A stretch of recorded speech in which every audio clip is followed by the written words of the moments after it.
1, 2, 3, come on.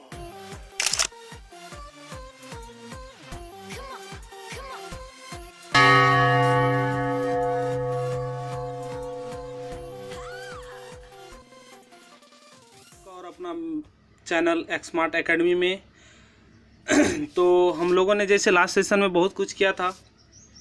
हम लोगों ने चैप्टर 3 का दो चर वाले रैखिक समीकरण में जो हम लोगों ने किया, पहले ग्राफ विधि किया, उसके बाद सबसे पहले हम लोगों ने इसकी स्थिति निकाली कि ये किस स्थिति का इसका सॉल्यूशन आएगा, अद्वितीय हल आएगा, अनेक हल आएगा या कोई भी हल नहीं आएगा, इस कंडीशन को जाना। उसके बाद हम लोगों ने ग्राफ विधि को देखा। ग्राफ विधि को देखने के बाद प्रतिस्थापन विधि को देखा। प्रतिस्थापन विधि को देखने के बाद हम लोगों ने विलोपन विधि को देखा, और विलोपन विधि को देखने के बाद हम लोगों ने वज्र गुणन विधि को देखा। तो इन सभी विधियों को देखने के बाद इसका एक मिसलिनियस विविध जिसको कहते हैं उस तरह का एक एक्सरसाइज 3.6 है जो मोस्ट इंपॉर्टेंट है, जिस पे आज हम लोग चर्चा करने वाले हैं।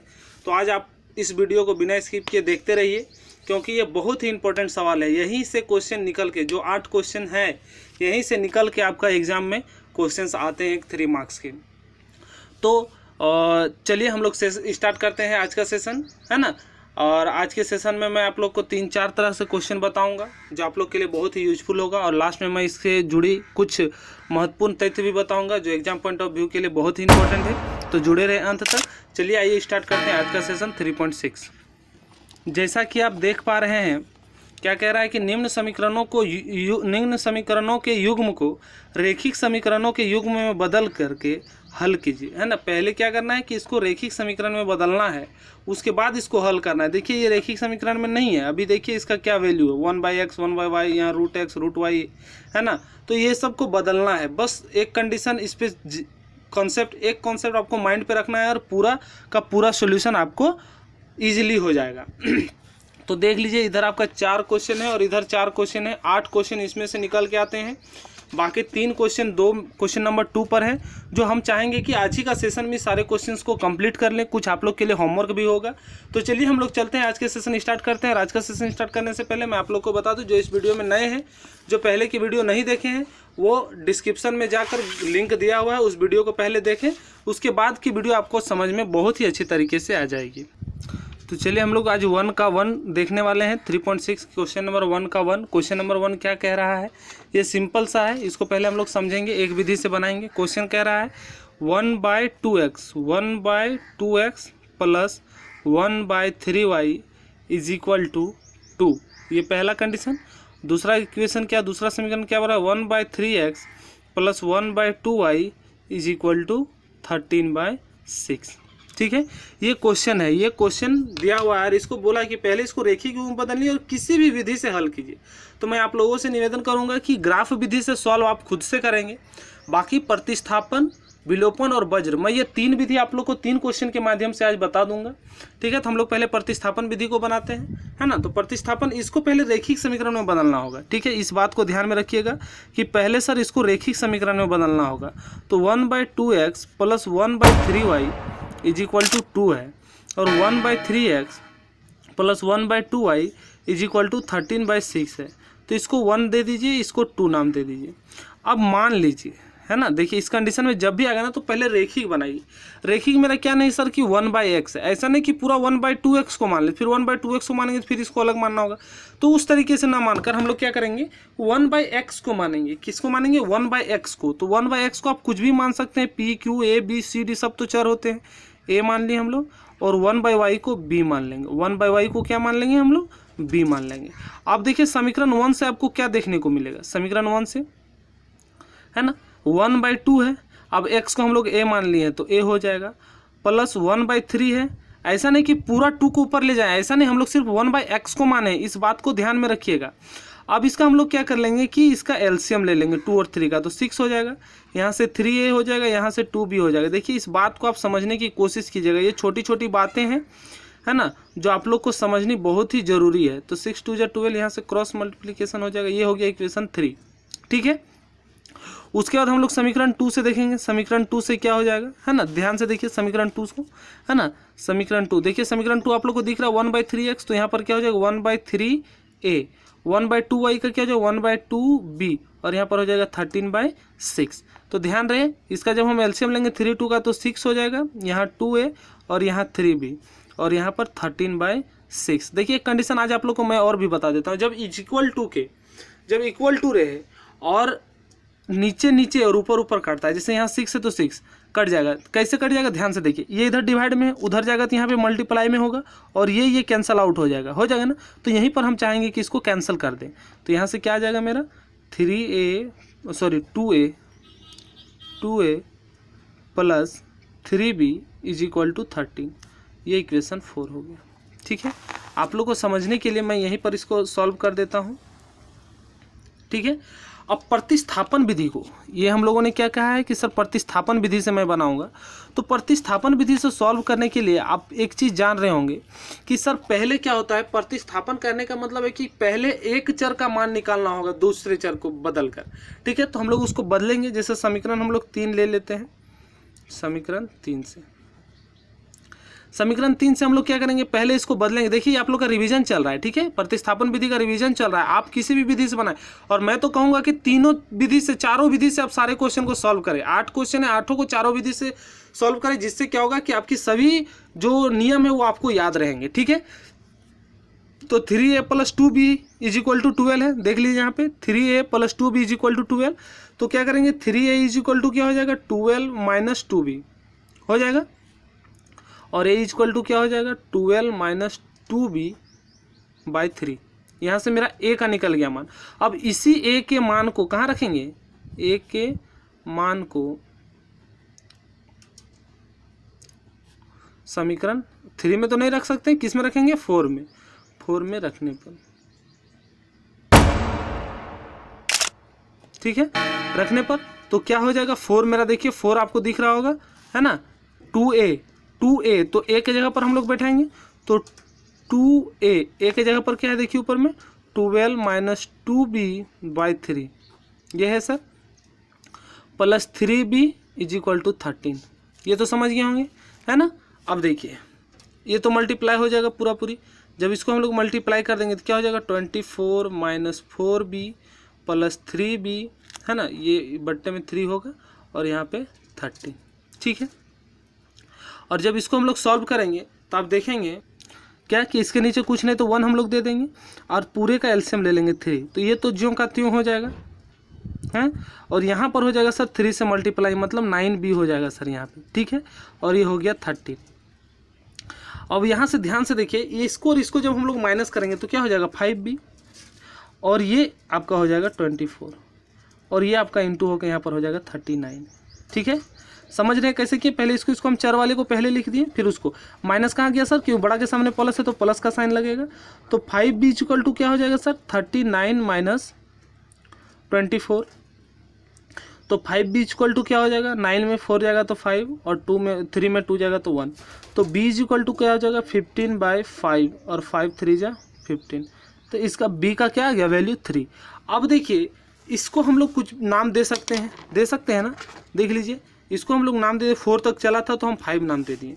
तो क्या करेंगे कि b का मान किसमें समीकरण 5 में रखने पर,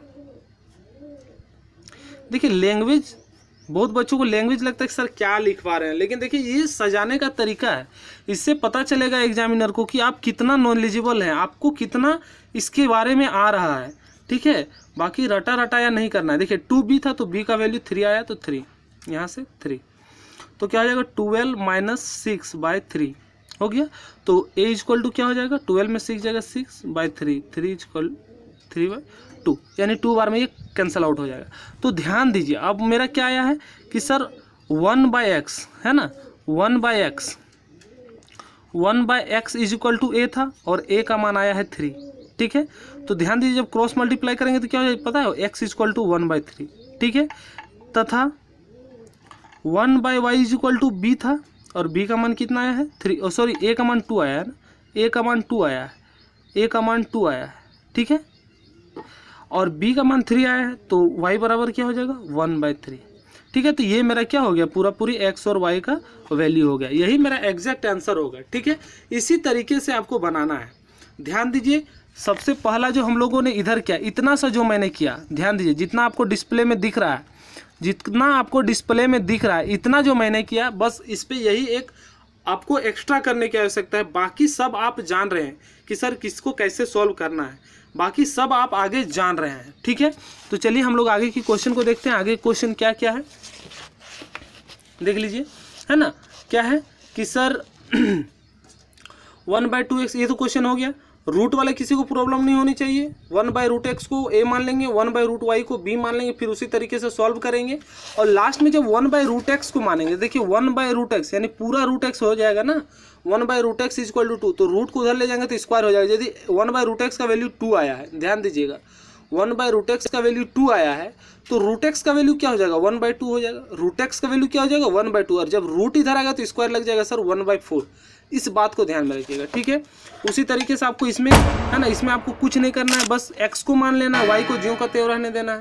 ठीक है, अब देखिए इस कंडीशन को मैं क्वेश्चन नंबर 4 बता देना चाहूँगा। क्वेश्चन नंबर 4 एक बता देना चाहूँगा आप लोगों को। पहले इसको रैखिक समीकरण में बदलेंगे, फिर हम लोग इसको विलोपन विधि से बनाएंगे। ठीक है, हम लोग का प्रतिस्थापन हो गया, विलोपन से बनाएंगे। तो चलिए इस क्वेश्चन को हम लोग लिखते हैं पहले, जिस तरीके से हम लोग लिखा करते हैं। तो क्वेश्चन नंबर 4 हम लोग कर रहे हैं। क्वेश्चन नंबर 4 क्या है, 5/x - 1 + 1/y - 2 = 2। ठीक है बच्चों, दूसरा इक्वेशन क्या है, 6/x - 1 माइनस है -3/y - 2 = 1। ठीक है, इतना दिया हुआ है सर। अब इसको हमको सॉल्व करना है, तो हल जब भी हम करेंगे, ठीक है, हल जब भी करेंगे, अब देखिए हम थोड़ा सा शॉर्ट कर रहे हैं। ठीक है, डायरेक्ट हम मान लेंगे, माना 1/x - 1 = a तथा 1/y - 2 = b। ठीक है, अब फर्स्ट को देखिए हम लोग क्या लिख सकते हैं, 5a + 1 है ऊपर में, तो 1b यानी b = 2, इसको नाम दे दिए 1। ठीक है, उसके बाद दूसरा इक्वेशन हम लोग क्या लिख सकते हैं, 6a + 3b = 1, सॉरी प्लस नहीं है, माइनस है ना, -3b = 1। अब हम लोग विलोपन विधि से इसको सॉल्व करेंगे। तो सबसे पहले विलोपन विधि से सॉल्व करने से पहले हम लोग क्या करेंगे कि सर इसमें क्या होगा कि किसी के एक चर का गुणांक हम लोग को बराबर करना होगा। ठीक है, किसी भी एक चर के गुणांक को हम लोग को बराबर करना होगा, इस बात को ध्यान में रखना है। तो बराबर हम लोग कैसे करेंगे, है ना, तो बराबर किसको करना चाहेंगे। अब देखिए साइन पे यहाँ देखिए डिफरेंट है ना, साइन पे यहाँ पे डिफरेंट है, तो हम इसी को बराबर करेंगे, इसको। ठीक है, क्या लिखेंगे, समीकरण, ये अलग क्वेश्चन है ना, इसको साथ में मिलान ही दीजिएगा। समीकरण 1 को, इसको 2 दे दीजिए समीकरण। ठीक है, समीकरण 1 को 3 से गुणा करके समीकरण 2 में घटाने पर। ठीक है, पूरा हम एक ही कॉन्सेप्ट में लिख दिए। क्या लिख दिए कि समीकरण 1 को 3 से गुना करके समीकरण 2 में घटाने पर। तो समीकरण 2 को पहले लिखेंगे 6a - 3b। अब माइनस करें 3 से गुना करके, तो 3 से गुना करेंगे तो ये क्या हो जाएगा, 15, 5 × 3 = 15, और प्लस 3 से गुना करेंगे तो b। उसके बाद यहाँ पहले 1 लिखेंगे, फिर इसको 2 से गुना करके घटाएंगे, तो 3 × 2 = 6। समझ रहे हैं, तो 6a - 3a - 15a - 3b = -5। ठीक है, अब 3b और यहाँ सॉरी 3b है ना, ये 3b कैंसिल हो गया। ओह, घटाने पर नहीं, जोड़ने पर। क्या करेंगे यहाँ पे, जोड़ने पर। देखिए साइन मेरा क्या है, साइन डिफरेंट है ना, प्लस माइनस है ना साइन, तो जोड़ने पर नहीं होगा, क्या होगा, घटाने पर होगा। ठीक है, तो इस तरीके से हम लोगों ने घटा दिया, जोड़ने पर होगा, घटाने पर नहीं होगा, क्या होगा, जोड़ने पर होगा। तो हम लोगों ने जोड़ दिया। ठीक है, घटाने पर नहीं कीजिएगा। मैंने आप लोगों को बताया था कि जब कभी भी साइन सेम रहे तो हम लोग क्या करेंगे, घटाएंगे, और जब साइन अलग अलग रहे, प्लस माइनस में रहे, तो हम लोग क्या करेंगे, जोड़ेंगे। ठीक है, जोड़ेंगे तो यहाँ से हो जाएगा आपका 7। ठीक है, ये माइनस नहीं होगा, ये 7 हो जाएगा। ठीक है, 6 है और 15 है, क्या हो जाएगा, 21 है, और यहाँ पर हो गया 7। तो a = क्या हो जाएगा, 7/21 यानी 1/3। 7 से 3 बार में कैंसल आउट हो जाएगा। अब क्या करेंगे, a के मान को किसी में भी रख देंगे। a का मान समीकरण 1 में रखने पर ठीक है। तो 1 में जब हम लोग रखेंगे तो 5 into 1/3 plus b is equal to 2, यही आएगा, यानी 5/3 plus b is equal to 2। तो देखिए हम लोग नेक्स्ट पेज में देखेंगे, ठीक है। तो क्या हो जाएगा सर, हो जाएगा 5/3 plus b is equal to 2। तो इसको हम लोग सॉल्व करेंगे, बी इज इक्वल टू क्या हो जाएगा 2 माइनस 5/3। तो बी इज इक्वल टू क्या हो जाएगा, ये हो जाएगा 3, इसके नीचे कुछ नहीं तो 1, 3 2 जा 6 माइनस 5, यानी बी इज इक्वल टू निकल के आ जाएगा 1/3। ए इज इक्वल टू आ गया 1/3 और बी इज इक्वल टू भी क्या आ गया 1/3 आ गया ना, दोनों में ही 1/3 आया। अब दोनों में ही 1/3 आया, तो अब हम लोगों ने क्या किया था कि माना था, क्या माना था सर, क्या माना था कि 1/x माइनस 1 यही माना था ना हम लोग, 1/x minus 1 is equal to 1/3 तथा 1/y minus 2 is equal to 1/3, ठीक है। तो देखिए अब हम लोग क्या करेंगे, इसमें क्रॉस गुना, तिरछा गुना करेंगे, ठीक है। तो 3 को 1 से गुना करेंगे तो 3, और x माइनस 1 को 1 से गुना करेंगे तो x माइनस 1 ही आएगा। यहाँ से x बराबर क्या आ जाएगा 3, ये माइनस में इधर आ जाएगा प्लस में, यानी x बराबर 4 आ गया। इसी तरह हम लोग यहाँ तिरछा गुना करेंगे तो 3 1 जा 3, और 1 से इसको गुना करेंगे तो y माइनस 2, ठीक है।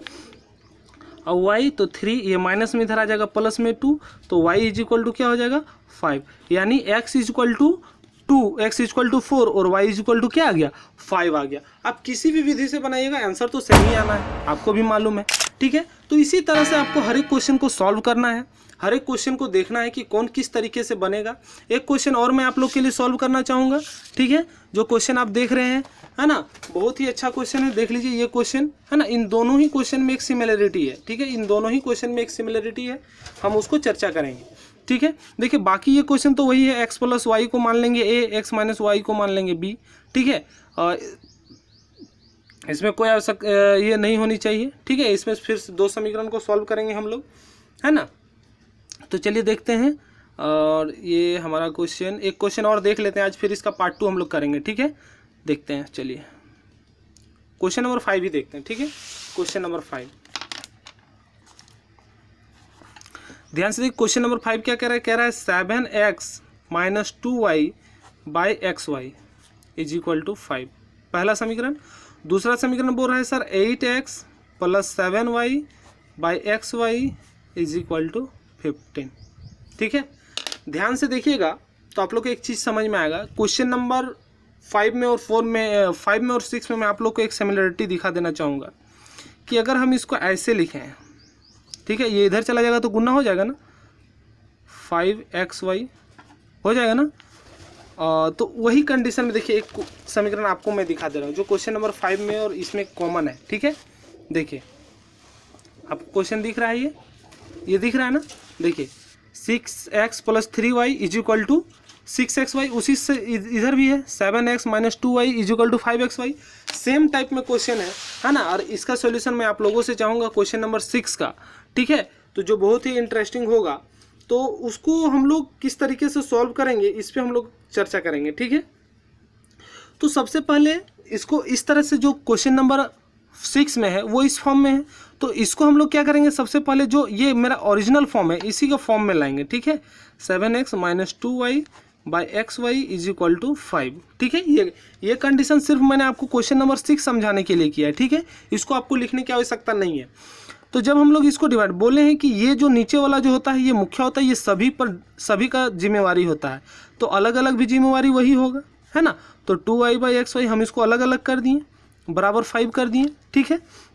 अब ध्यान से देखिए x x कट जाएगा तो 7 बाई क्या हो जाएगा y, और यहाँ से y कट जाएगा तो 2 by x is equal to 5, इसको समीकरण 1 कह दिया हमने, ठीक है। तथा क्या हो जाएगा दूसरा कंडीशन क्या दिया हुआ है, 8x plus 7y by XY है, तो XY हम दोनों में दे दिए, बाई XY है ना, तो हम इसी को बांट दिए XY को, ठीक है। उसके बाद आप देख रहे होंगे कि x कट जाएगा, यहाँ से y कट जाएगा, तो क्या बचेगा सर 8 बाई वाई और 7 by x is equal to 15 हो गया सर, ये समीकरण 2। अब क्या बोले, जब भी इस तरह में आएगा तो पहले इसको हम लोग रैखिक समीकरण में बदलेंगे, तो मान लेंगे, क्या मान लेंगे, 1 बाई वाई बराबर a तथा 1 बाई एक्स बराबर हम लोग क्या मान लेंगे b, ठीक है। तो मेरा पहला समीकरण क्या हो जाएगा, समीकरण 1 से, समीकरण 1 से अगर हम लोग लिखना चाहेंगे तो क्या हो जाएगा, ध्यान से देखिएगा, तो हो जाएगा आपका क्या, 7/y था तो 7a, 2/x था तो 2b बराबर 5, ये हो गया 3। ठीक है, समीकरण 2 से जब हम लोग लिखेंगे तो क्या हो जाएगा, 8/y था तो 8a, 2 से है ना, 8/y था तो 8a, 7/x था तो 7b इज इक्वल टू 15, ये समीकरण 4 हो गया। ठीक है, अब हम लोग क्या करेंगे, इसको सॉल्व करेंगे। ठीक है, अब हम इसको सॉल्व करेंगे, है ना, इन दोनों समीकरणों को हम लोग सॉल्व करेंगे। तो चलिए इसको हम वज्र गुणन विधि से आपको सॉल्व करके दिखाते हैं, वज्र गुणन विधि से। तो वज्र गुणन विधि से सॉल्व करने का एक फॉर्मूला हमने बताया था, x, y और एक अचर का। ठीक है, आप लोग को याद होगा, उम्मीद करते हैं, क्योंकि आप लोग सॉल्व बहुत अच्छा करते हैं। एमएस क्लासेस के ग्रुप में जो मैसेज डाले थे सोनम कुमारी, वो बहुत ही अच्छा सॉल्यूशन था, इसी तरह से लगे रहिए। बाकी किसी बच्चे का जो कंटिन्यू सॉल्यूशन आ रहा था वो अब नहीं आ रहा है, तो मैं उम्मीद करूंगा कि वो भी सॉल्व कर रहे होंगे और सॉल्यूशन को भेजें, तब तो मुझे पता चलेगा कि आप साथ में कंटिन्यू मेरे साथ चल रहे हैं। ठीक है, तो देखिए एक्स में हम लोग क्या बोले थे कि एक्स में जो होता है वो बी सी होता है, एक्स में क्या होता है बी सी, तो बी मेरा कौन वाला होगा, ये वाला, और सी मेरा कौन वाला होगा, ये वाला। तो देखिए यहाँ पर हम लोगों ने एक कंडीशन गलत किया है। क्या कंडीशन गलत किया है कि सर इसको हम लोग क्या करते हैं कि इज इक्वल टू के लेफ्ट साइड पे ही रखते हैं, तो इसको माइनस यहाँ पे 0 कर दीजिए, इसको भी यहाँ पे माइनस, इसको 0 कर दीजिए। ठीक है, क्योंकि हम लोग वज्र गुणन विधि में जानते हैं कि सर इज इक्वल टू 0 होना चाहिए तो सॉल्व होगा। ठीक है, यहाँ से देखिए अगर आप चाहें तो ए और बी का मान भी हम लोग लिख सकते हैं। ठीक है ना, ए का गुणनांक जो हो जाएगा ए हो जाएगा, बी का गुणनांक बी हो जाएगा और अचर वाला सी हो जाएगा। ठीक है, तो बी सी यानी बी का 1 और सी का 2, तो बी का 1 मेरे पास क्या है, देखिएगा ध्यान से, आपको 2 दिखेगा, और सी का 1 क्या है, -15 है सर, माइनस क्या होगा, बी का 2 7 और सी का 1 -5। ठीक है, उसी तरह से हम लोग यहाँ पर वाई पे करेंगे, तो वाई पे क्या, सी ए क्या होगा, सी ए, तो सी का ए -5, ए क्या है 7, माइनस सी का 2 -15 और यहाँ 8 होगा ना, ए का 2 8 है, ए का 2 क्या है 8 है, और ए का 1 7 है यहाँ पे। ठीक है, उसके बाद जब हम लोग अचर के लिए लेते हैं तो ए बी है ना, ए बी, तो ए का 1 बी का 2, ए का 1 बी का 2, तो ए का 1 7 बी का 2 7, माइनस क्या है हम लोग का ए का 2 बी का 1, तो ए का 2 8 है और बी का 1 -2 है। ठीक है, यहाँ हम लोग इस तरीके से लिख लेंगे। उसका जब हम लोग इसको सॉल्व करेंगे तो हमको क्या मिलेगा, माइनस माइनस प्लस हो जाएगा 30, माइनस माइनस प्लस हो जाएगा 35। ठीक है, उसी तरह से हम लोग y में लिखेंगे, -40 हो जाएगा और माइनस माइनस प्लस हो जाएगा 15 7 जा, है ना, 15 7 जा 105। यहाँ से हम लोग क्या करेंगे, 7 7 जा 49, माइनस माइनस आपका प्लस हो जाएगा 8 2 जा 16। अब यहाँ से हम लोग कैलकुलेशन कर लेंगे, 65 y बाय यहाँ से 40 माइनस हो जाएगा तो यहाँ भी हो जाएगा 65, और यहाँ से प्लस हो जाएगा तो 15, ये 4 5 यहाँ भी क्या हो जाएगा 65। ठीक है, तो यहाँ से मेरा निकल के वैल्यू क्या आएगा सर कि a इज इक्वल टू 1 और b इज इक्वल टू भी 1 आएगा। कैसे आएगा, देखिए हम लोगों ने बताया था कि सर हम लोग अचर के साथ इसको बराबर करते हैं, x/65 इज इक्वल टू 1/65 और y/65 इज इक्वल टू 1/65। हम अभी बताएं कि जब इज इक्वल टू के बराबर इधर उधर रहे तो क्या होता है कि नीचे नीचे के साथ कट जाता है, तो क्या आ गया x इज इक्वल टू 1 और y इज इक्वल टू 1। ठीक है, इस तरीके से हम लोग सॉल्व कर सकते हैं। ठीक है, अब यहाँ पर हम x y इसलिए लिखे थे क्योंकि देखिए ए बी पे अब कंफ्यूज हो जाते हैं, यहाँ पर ए बी था ना इसलिए ए बी पे कंफ्यूज हो जाते, तो यहाँ पर हम लोग लिख दे सकते हैं, यहाँ ए कर देंगे ऊपर वाला छोड़ के, यहाँ पे हम लोग बी कर देंगे। ठीक है, यहाँ पे ए कर देंगे, यहाँ पे बी कर देंगे, यहाँ पे ए कर देंगे, यहाँ पे बी कर देंगे, तो a इज इक्वल टू 1 आया और b इज इक्वल टू भी 1 आया। तो हम लोग ने क्या माना था कि sir 1/x is equal to a, तो इज इक्वल टू 1, तो x इज इक्वल टू 1 ही होगा, तथा 1/y इज इक्वल टू, यहाँ b माने थे ना, 1/x is equal to b और 1/a is equal to 1/y is equal to a, तो y इज इक्वल टू 1, यानी दोनों कंडीशन में सेम आया, इंसिडेंटली सेम हो गया, है ना। तो इस तरीके से हम लोग इसको सॉल्व करेंगे। ठीक है, इस तरीके से हम लोग इसको सॉल्व करेंगे। तो चलिए आज का सेशन हम यही समाप्त करते हैं। नेक्स्ट सेशन में हम लोग और 4 क्वेश्चन करेंगे। ये चैप्टर मेरा क्या हो जाएगा, समाप्त हो जाएगा। बहुत ही इंपॉर्टेंट चैप्टर था। अब जो लैंग्वेज संबंधित प्रश्न है वो बहुत ही इंपॉर्टेंट है। मैं कुछ बताने चाह रहा था लेकिन अब कल के क्वेश्चन में मैं इसको बताऊंगा, तो आप बने रहे मेरे साथ।